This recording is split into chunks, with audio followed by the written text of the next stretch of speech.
ترکیا کۆچبەرên سووریایی bi darê zorê dersînor dike û komikên opozisyona Sûriyayî wan îşkence dikin.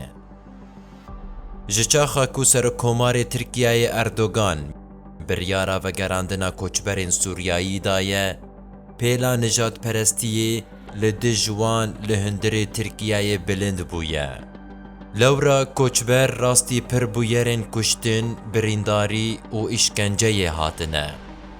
Li gor navenda bi belgekirina binpêkirinan, ji hingî ve 600,000 Sûriyayî dersînorî Efrîn, Girêspî û Serêkaniyê hatine kirin.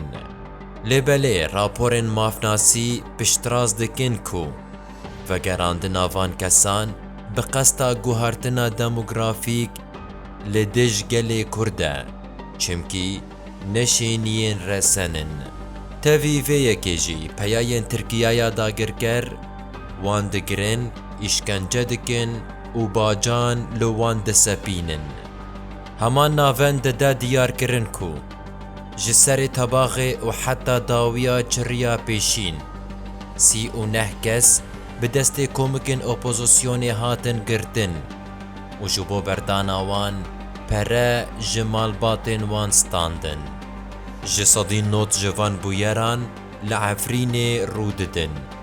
Şopîner dibêjin ku Tirkiyaya dagirker bazarê bi Sûriyayiyan dike û komikên girêdayî wê jî sepandina pereyan wekî jêdereke xwe ya aboriyê dibînin.